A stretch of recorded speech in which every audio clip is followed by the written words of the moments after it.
Poor people work just as hard, if not harder, than those born into wealth. But here's the truth. Hard work rarely translates into wealth when you're stuck in a system designed for survival, not growth. Poverty is a trap. It gives you just enough to make it to tomorrow, but never enough to break free. Poor education, a predatory financial system, and low job opportunities, it all bundles up to make sure you stay where you are. There's no clear path laid out to escape. But what if I told you there is a way out? It's not easy, and it requires sacrifices, but it's possible. Welcome to Wealth Wave, where dreamers ignite their inspiration. If you're ready to change your life, let's jump straight into step one.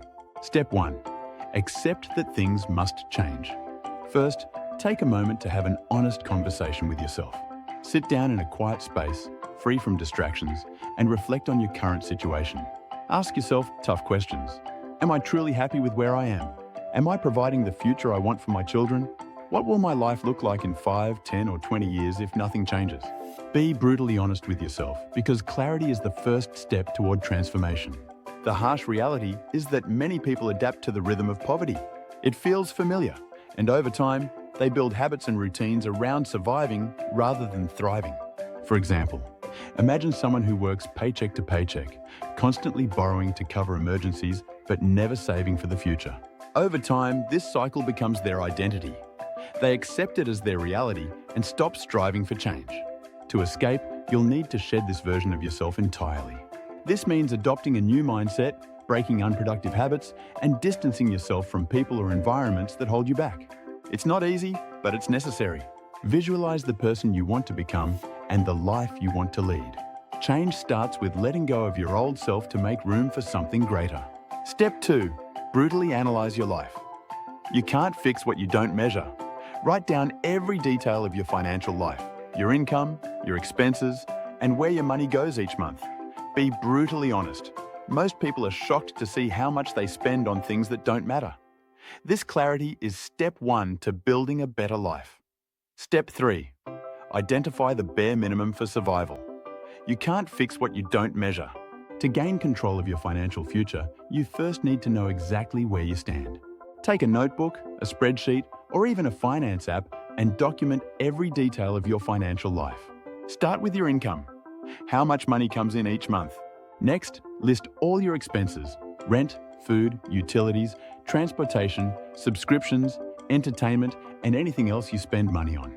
Don't sugarcoat it. Be brutally honest with yourself. For example, imagine Sarah, who earns $3,000 a month. She casually spends $5 on coffee every morning, $40 on weekly dining out, and $50 on unused subscriptions. When she finally sat down and measured her spending, she was shocked to find she was burning $300 a month on things she barely noticed. Money she could have used to pay off debt or build savings. This step might feel uncomfortable, but it's necessary. Seeing the numbers on paper gives you clarity and control. Without this, you're flying blind, making decisions without understanding their long-term impact. Once you measure your finances, you can identify wasteful spending and start redirecting those funds to things that truly matter, like building a better future for yourself and your family. Step 4. Cut everything else for 6 months. Everything that isn't essential, cut it out. When you're stuck in the cycle of poverty, the urgency of day-to-day survival traps you in a paycheck-to-paycheck lifestyle. Breaking free begins with ruthless prioritization. Take a hard look at your spending and identify what is absolutely necessary for survival: food, rent, utilities, and transportation. Everything else, entertainment, dining out, subscriptions, needs to go, at least temporarily. Consider Mark, who earns $20,500 a month. His budget includes $200 for streaming services, $150 for takeout, and $100 for weekend outings. After a financial reality check, Mark cancelled his subscriptions, started meal prepping, and found free activities for entertainment. These changes freed up $450 monthly, which he used to pay down debt and build an emergency fund. Yes, it's tough. It means sacrificing short-term pleasures for long-term stability. But this is the price of growth. Saving every cent possible creates breathing room, a financial cushion that allows you to plan and invest in better opportunities. Growth doesn't happen by accident. It's the result of intentional, disciplined choices. Remember, Every dollar saved now is a step closer to breaking free from poverty and creating a better future for yourself and your loved ones. Step 5. Get a job or increase your work volume. If you don't have a job, the first step is to get one. Any job that brings in income. Stability begins with having a consistent paycheck, even if the role isn't ideal. If you already have a job, it's time to step up your game. Look for opportunities to work overtime, take on additional shifts, or pick up extra responsibilities. Remember, every extra hour worked translates into more cash flow, which is critical in the short term. For example, let's talk about Sarah. She works a full-time job earning $15 an hour. Instead of settling for 40 hours a week, she requested extra shifts and started driving for Uber in the evenings. By adding 15 hours of overtime and 2 evenings of ride-sharing each week, she boosted her monthly income by $800. She directed this extra money toward paying off her high-interest credit card debt and building a small emergency fund. Side hustles like delivering food, freelance writing, or even selling handmade crafts online can make a significant difference. The goal here isn't to find your dream job, but to generate as much cash as possible in the short term.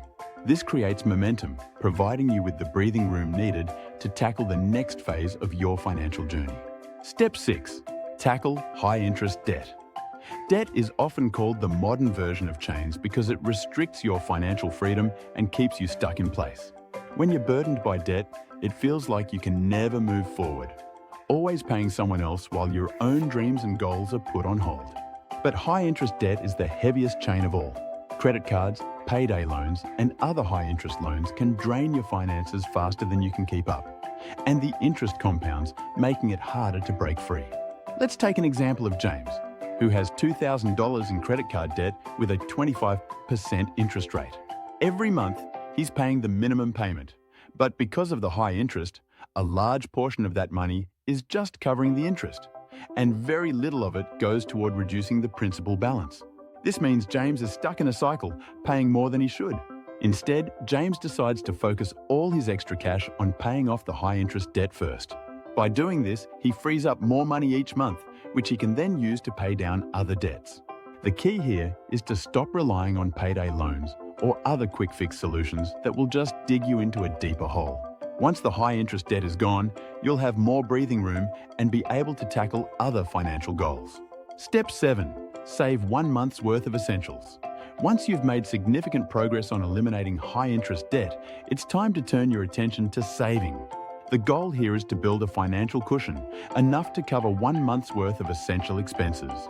Why is this important? Because life is unpredictable, and emergencies can strike at any time. Without savings, you risk falling right back into the cycle of debt and poverty if something unexpected happens. Let's take Sarah, for example. Sarah has been working hard to pay off her credit card debt, and after several months, she finally has a handle on it. Now, she focuses on saving up for emergencies. She sets a goal to save $1,500, which will cover her rent, utilities, groceries, and transportation for 1 month. One day, Sarah's car breaks down, and she needs to spend $800 on repairs. Normally, without any savings, this would have meant taking out a payday loan or using her credit card again, furthering her debt. But because she has her emergency fund in place, she can pay for the repairs without any stress. This cushion provides a sense of security and prevents you from falling back into the trap of borrowing money. It's the first step in breaking free from financial insecurity and moving towards a better, more stable future. Step 8. Use every handout and free resource.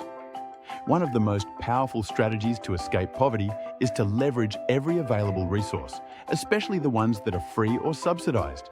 Many people overlook food stamps, public transportation, and other social programs because of pride or embarrassment. But if you're serious about turning your life around, you need to set aside that pride and see these resources for what they are, tools to help you get ahead. Take Marcus, for example. Marcus is working 2 jobs, but he still struggles to make ends meet. Instead of letting his pride get in the way, he applies for food stamps to help cover groceries for his family. This gives him more room in his budget to focus on paying off high-interest debt.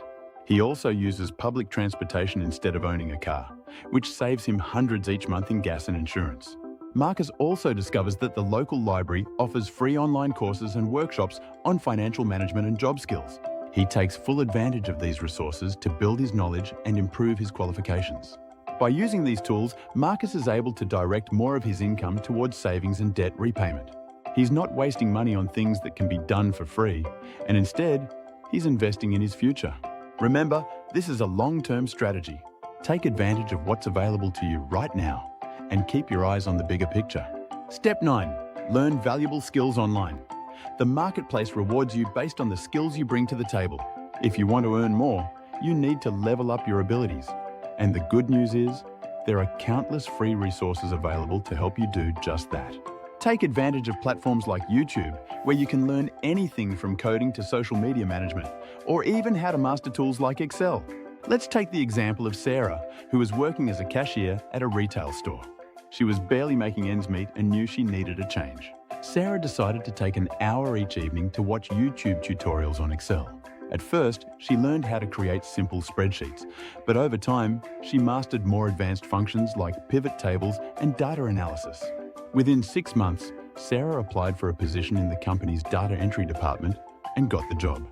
Not only did she double her income, but she also learned a valuable skill that would open doors for more opportunities down the line. This is the power of using free resources to improve yourself. You don't need to spend a fortune on expensive courses. By dedicating a little bit of time each day to learning something new, you can significantly increase your earning potential. Remember, the more you know, the more you can earn. Step 10. Transition to a contractor role. Making the leap from being an employee to becoming a contractor can be a game changer for your financial future. As a contractor, you're not limited to one employer. You have the flexibility to serve multiple clients, which means you can earn more by working with several businesses at once. This gives you the freedom to set your own rates and work on your terms. Take John, for example. He was a graphic designer working full-time for a small agency. While he was good at his job, he felt stuck. His income was capped by his salary and he was paying high taxes. So John decided to go freelance. He started by offering his services to small businesses in his community and online platforms like Fiverr and Upwork. Slowly but surely, his client base grew, and so did his income. As a contractor, John now had the flexibility to choose projects that paid better and worked with several clients, meaning more money in his pocket. Plus, contractors pay lower taxes compared to regular employees, which means more of his hard-earned cash stayed in his pocket. Becoming a contractor isn't just about making a living. It's about taking the leap from surviving to growing. By offering your skills to a range of clients, you increase your earning potential and put yourself on the path to long-term success. Poverty may feel like a trap, but it's not impossible to escape. It takes sacrifices, determination, and an unwavering commitment to personal growth. Keep in mind, 80% of millionaires are self-made. If they can achieve it, so can you. Your future is waiting. Are you ready? Let us know in the comments, and we'll see you next time here at Wealth Wave, where dreamers ignite their inspiration.